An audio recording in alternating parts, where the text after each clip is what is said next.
Programme में खुश आमदीद कहता हूँ। आज की नशिस्त में मेरे साथ मौजूद हैं जनाब ज़ुबैर ख़ान। ज़ुबैर ख़ान हमारे देखने और सुनने वालों के लिए एक मोटिवेशनल, एक इंस्पिरेशनल हैसियत रखते हैं। इनका सफ़र कैसे शुरू हुआ, आज ये मैनेजिंग डायरेक्टर हैं the dream international school and colleges Mansehra के। सर, आपका बहुत शुक्रिया, आपने वक्त दिया। बहुत शुक्रिया। अस्सलाम वालेकुम to all of you. Thank you sir. सबसे पहले ये जानना चाहूँगा, आपने अपने कैरियर का आगाज़ किया बतौर उस्ताद से मैनेजिंग डायरेक्टर तक का सफ़र कैसे देखते हैं आप? बहुत शुक्रिया, आपने अपना कीमती टाइम दिया। तो सबसे पहले जैसा कि आपने कहा कि आपने एक टीचर के मतलब अपना सफ़र का स्टार्ट किया, तो ये बात एफएससी के बाद की है कि एफएससी के जो सेशन थे उसके दौरान ही मुझे टीचिंग से काफ़ी लगाव था जी। और कई ऐसे टीचर थे जिनसे मैं इंस्पायर भी था और मैं ये चाहता था कि बच्चों को इस तरह से पढ़ाया जाए। मैं ख़ुद पढ़ाना चाहता था और मैंने उसके बाद स्टडी के साथ साथ मैंने टीचिंग स्टार्ट कर ली। तो टीचिंग करते हुए मुझे टीचिंग में इतना मज़ा आया कि मैंने कहा इसी को क्यों ना प्रोफेशन बना लिया। एक लगन थी।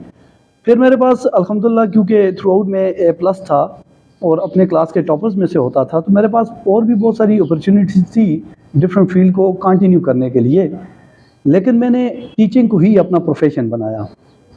और जब मैंने टीचिंग की फील्ड में आया तो मैंने देखा कि टीचिंग में एक बहुत चार्म है। बिल्कुल। फिर मैंने ये देखा कि टीचिंग जो है वो एक जज्बे का नाम है, एक पैशन का नाम है। बिल्कुल ऐसा ही। और जब आप क्लास से कुछ डिलीवर करके निकलते थे तो आपको जो इनर सेटिस्फेक्शन मिलती है, जो एक सुकून मिलता है, तो उसका कोई भी नेमल बदल नहीं होता। तो ये गालबन 2010 के बाद की बात है कि जब मैंने अपने टीचिंग करियर का आगाज़ किया। तो स्टार्ट में मैंने मैट्रिक को और ये जो क्लासेज हैं इनको पढ़ाया, फिर मैंने इंटर को, उसके बाद एक लंबा करियर है जिसमें मैंने ETA, DCAT लेवल और डिफरेंट इंस्टीट्यूट। अच्छा सर, ये जानना चाहेंगे कि आपको पढ़ाते पढ़ाते किस स्टेज पर ऐसा लगा कि आप अपना इदारा चला सकते हैं, कब ख्याल आया ये? सर, अगर टू बी वेरी ऑनेस्ट अगर इसकी बात की जाए तो जब मैं टीचिंग फील्ड में गया था तो मेरा बेसिक मकसद ही यही था कि मानसरा में एक अपना ऐसा सेटअप करूँगा जिसमें मैं चाहता था कि टीचिंग में ये चीज़ें ज़रूरी हैं, तो उस मेथड के मुताबिक एक ऐसा सेटअप बनाया जाए जहाँ पर बच्चों को उस तरह की एजुकेशन दी जाए। क्योंकि हमारे साथ जब आप समझते हैं कि ईटा उस वक्त होता था, अभी NM DCAT भी है, जब हम किसी भी कम्पिटिटिव एग्ज़ाम में बैठते थे तो हमें ये फ़ील होता था कि पेशावर या बाकी जो सिटीज़ के स्टूडेंट है वो थोड़ा सा हमसे स्टडी में आगे होते थे।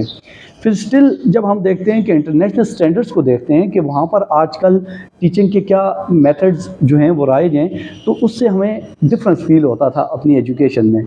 तो उस चीज़ को दूर करने के लिए हमने ये मतलब फर्स्ट से तो नहीं कह सकता, लेकिन आफ्टर 1 और 2 ईयर्स मेरा ये प्लान था कि मैं अपना एक इंस्टीट्यूट सेटअप बनाऊंगा। फिर उसके लिए डिफरेंट स्टेजेस पे हम कोशिश करते रहे, ख़ुद को असेस करते रहे। हम डिफरेंट स्टेजेस पे मैंने टीच करके देखा, जूनियर सेक्शन में भी खुद अपनी एकेडमी में टीच करके देखा। फिर एडमिनिस्ट्रेटिव पॉइंट ऑफ व्यू से मैंने एकेडमी की इस्टेब्लिशमेंट की जो 2011 या 12 में गालबन हुई।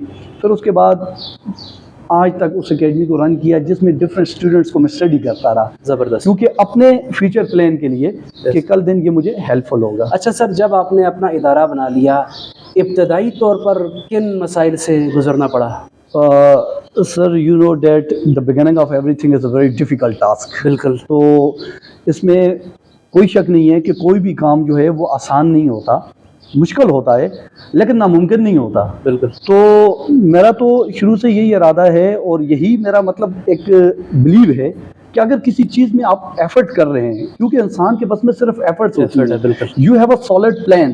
बिल्कुल। और आप एफर्ट भी कर रहे हैं and you are competent, then तो श्योरली अचीवमेंट आप कर लेते हो। तो इब्तदाई मुश्किलात थोड़ी बहुत होती हैं, लेकिन अल्लाह ने हमें किसी बड़ी आजमाइश में नहीं डाला। अल्लाह ताला ने बड़ा करम किया कि हमारा फर्स्ट सेशन भी था और बड़ा स्मूथली रन हुआ और हमारा इनटेक भी स्टूडेंट्स का बहुत अच्छा रहा। पेरेंट्स ने जो हमारा जो एजुकेशनल कैरियर था, जो एकेडमी का बैकग्राउंड था, तो लोगों ने बहुत ट्रस्ट किया है। सर, अभी मैं ये जानना चाहूँगा, हमारे देखने और सुनने वाले भी ये जानना चाहेंगे the dream international school and colleges Mansehra, इस स्कूल के हवाले से, इसकी लोकेशन के हवाले से, अपनी फैकल्टीज़ के हवाले से, अपने स्टूडेंट्स के हवाले से कुछ मालूमात दें। सर ये dreams international school and college opposite to the traffic पाल ऑफिस भटपुल मानसरा पे ये सिचुएटेड है, और ये प्ले ग्रुप से लेकर एफएससी तक हम यहाँ पर एजुकेशन जो है वो ऑफ़र कर रहे हैं। स्टार्ट में रिसेंटली इस ईयर हमने इस सेशन में कॉलेज से स्टार्ट किया था, अब हमने प्ले ग्रुप ऑनवर्ड ये एडमिशन लिए, और अल्हम्दुलिल्लाह हम हर क्लास में जो हमारी 25 एक स्टैंडर्ड स्ट्रेंथ है वो टारगेट हम अचीव कर चुके हैं अल्हम्दुलिल्लाह। और ये पेरेंट्स का हमारे अदारे के ऊपर ट्रस्ट है, और इस अदारे की कुछ स्पेसिफिकेशन है जिसमें हम वीडियो एक्सप्लेनेशन हर टॉपिक के साथ बच्चों को दे रहे हैं। हर क्लास में हमारी स्क्रीन और प्रोजेक्टर लगे हुए हैं, जैसा कि आपने विजिट भी किया। तो इसी तरह से साथ में हम प्रैक्टिकल एजुकेशन को बहुत ज़्यादा फोकस कर रहे हैं। यही वक्त की ज़रूरत भी है, वक्त की ज़रूरत के हिसाब से जो हमारा एम था कि इस तरह की एजुकेशन होनी चाहिए, तो उस चीज़ को हम ज़्यादा से ज़्यादा यहाँ पर इम्प्लीमेंट करने की कोशिश कर रहे हैं। और पेरेंट्स ने हमारे अदारे के ऊपर जिस तरह से एतमाद का इज़हार किया है, तो ये मैं जितना भी उनको अगर सराहूँ तो वो कम है कि जिस तरह से वो उन्होंने इस नए हमारे प्लान को, क्योंकि देखें हर अदारा जो प्राइवेट अदारा है या गवर्नमेंट सेक्टर है कोई भी है, हर अदारा मेहनत करता है। बिल्कुल, हर अदारे की ख्वाहिश ये होती है कि हमारे बच्चे अच्छा से अच्छा सीखें, लेकिन जो डिफरेंस आता है वो डिफरेंस आता है कि आप सिस्टम कौन सा लेके आए, आपका जो प्लान है वो क्या है। तो हमारे जो प्लान थे उनको पेरेंट्स ने बहुत ज़्यादा अप्रिशिएट किया, और प्रैक्टिकली उन्होंने अपने बच्चों को यहाँ पर इनरोल करवा के हमें उसको सबूत दिया कि yes we are trusting this system. ऐसे ही है sir dream international school and colleges आज और 5 साल बाद आप अपने आप को कहाँ देखते हैं? सर अल्हम्दुलिल्लाह with the grace of God कि हमने पहले साल में जो अचीवमेंट किए, जो हमारा टारगेट था उससे ज़्यादा हैं।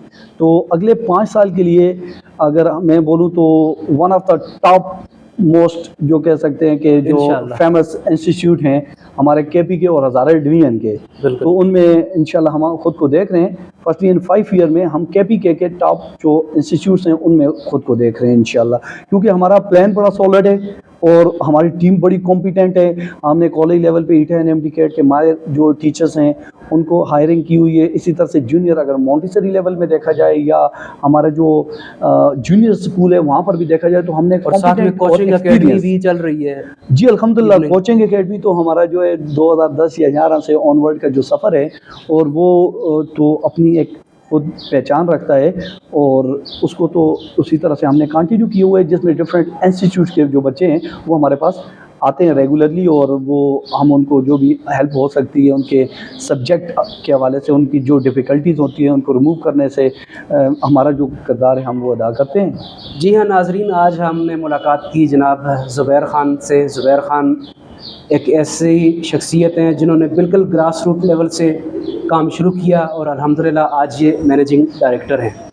सर मैं प्रोग्राम के आखिर पर ये चाहूँगा कि आप अपने देखने वाले नाजरीन के लिए, ख़ास तौर पर जो पेरेंट्स हैं और बच्चे हैं जो यहाँ पर पढ़ भी रहे हैं और जो यहाँ पर आना चाहे, उनको क्या पैगाम देना चाहेंगे? सर मेरा तमाम जो अपने व्यूअर्स हैं उनसे यही पैगाम है, देखिए एजुकेशन जो है ना ये एक ऐसा सेक्टर है, आप बच्चे के यहाँ पर कॉम्प्रोमाइज़ नहीं कर सकते। बिल्कुल, देखें आप अपने पर्सनल रेफरेंसेस की वजह से अगर कहीं पर बच्चे को एडमिट करवा रहे हैं, कहीं पे एनरोल करवा रहे हैं तो मत कीजिएगा। ऐसे ही पर्सनल रेफरेंसेस की वजह से आप कहीं से शॉपिंग तो कर सकते हैं, आप किसी को और बेनिफिट तो दे सकते हैं, लेकिन जहाँ पर बात आपके बच्चे के फ्यूचर की आ जाए तो उस पर बिल्कुल भी कॉम्प्रोमाइज़ ना कीजिएगा। जहाँ और उनकी एजुकेशन के लिए आप बेहतरीन इन्वेस्टमेंट जो है वो एजुकेशन है। अगर आप आज अपने बच्चे की एजुकेशन सही तरह से अगर अफोर्ड नहीं कर पा रहे या उसको सही वो चांस या वो मौके नहीं दे रहे जो वो डिज़र्व करता है, तो कल अल्लाह ना करे हमें उसके कंसीक्वेंसेस फेस करने पड़ते हैं। Dreams international school and college के हवाले से मैं ये पैगाम देना चाहूँगा कि जो पेरेंट्स हमारे सिस्टम का हिस्सा बने हैं वो तो अल्हम्दुलिल्लाह बहुत ज़्यादा सेटिस्फाइड हैं। जिन्होंने अभी तक dreams international school and college को विज़िट नहीं किया तो हमारा फेसबुक पे पेज भी है और हमारा कैंपस भी आपके लिए अवेलेबल है, आप आएँ, विज़िट करें और हमारे सिस्टम से फेमिलियर हों बिल्कुल कि हम किस तरह की इनोवेशन लेके आ रहे हैं। तर्ज तालीम जो है उससे आरास्ता है ये इदारा। बेशक हमारा जो मेन चीज़ है सर वो है आपकी थिंकिंग। बिल्कुल, आप मतलब किस प्लान के ऊपर एग्जीक्यूट कर रहे हैं, तो वो प्लान हमारा बिल्कुल क्लियर है। देखें, हम बच्चों को रट्टे से निकाल के, हम बच्चों के अंदर अगर इंग्लिश और उर्दू के हवाले से बात करें तो हम कहते हैं इनके अंदर लैंग्वेज स्किल्स आ जाएं, बिल्कुल, इन्हें क्रिएटिव राइटिंग आ जाए। और इसी तरह अगर साइंसेस की बात कर रहे हैं तो हम कहते हैं इनके अंदर प्रैक्टिकल स्किल्स आ जाएं, इनके अंदर प्रैक्टिकल कॉन्फिडेंस आ जाए, प्रैक्टिकल नॉलेज के ऊपर ग्रिप आ जाए, और वो बच्चा कहीं भी मार नहीं खाएगा, जो कि दौर हाजिर की ज़रूरत है। आप किसी भी जगह पे जाते हैं, किसी इंटरव्यू में जाते हैं, वहाँ पर आपकी डिग्री आपको वहाँ तक पहुँचा तो देती है, आगे आपका कॉन्फिडेंस, आगे आपकी स्किल्स होती हैं जो आपको वहाँ पे सर्वाइव भी करवाती हैं और वहाँ पर आगे आपको बढ़ने में मदद भी देती हैं। बहुत शुक्रिया सर, ज़बरदस्त। जी हाँ नाज़रीन, आज हम मिले ज़ुबैर खान साहब से, managing director the dream international school and colleges Mansehra से।